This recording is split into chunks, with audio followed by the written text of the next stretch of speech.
राज्यामध्ये लोकांमध्ये तीव्र चीड परभणीच्या आणि बीडच्या घटनेचे अध्यक्ष महाराज आहे आणि म्हणून मी आपल्याला विनंती करतो अध्यक्ष महाराज आपण निर्णय द्याल तो आम्हाला मान्य राहील पण सरकारने याच्यातली भूमिका मांडावी अशी आम्हाला सरकारला विनंती आहे। अध्यक्ष महोदय सरकारची असं नाही चालणार। नाना बोललेत नाही आता परत नाही बसा या संदर्भात ऐका बसा या संदर्भात ऐकून घ्या या संदर्भात सविस्तर चर्चा करण्याची सरकारची तयारी आहे।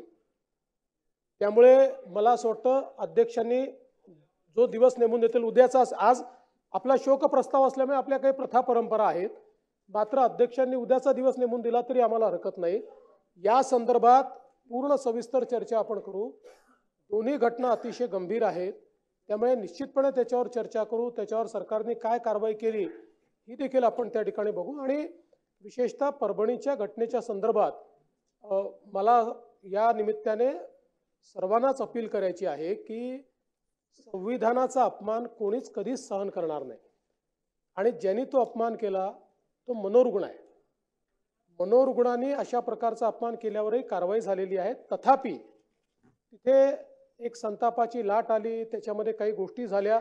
मला असं वाटतं की भारतरत्न डॉक्टर बाबासाहेब आंबेडकरांच्या संविधानाला हे अपेक्षित आहे की एखादी घटना झाल्यानंतर संवैधानिक अशा पद्धतीनं त्या संदर्भातली प्रतिक्रिया उमटली पाहिजे।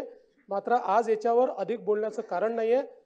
निश्चितपणे अध्यक्ष महोदय ज्यावेळी वेळ राखून देतील त्यावेळी याच्यावर सविस्तर चर्चा करून त्याच्यावर योग्य उपाययोजना आपण करू आणि मला अपेक्षा आहे की विरोधी पक्ष देखील याचं राजकारण न करता या संदर्भात आपल्याला राज्यात कायदा सुव्यवस्था कशी ठेवता येईल आणि अशा प्रकारच्या घटना कशा घडणार नाही या संदर्भातल्या चांगल्या सूचना विरोधी पक्ष देखील करेल हा मला विश्वास आहे। म्हणून आपण जेव्हा नेमून द्याल त्यावेळेस याची कारवाई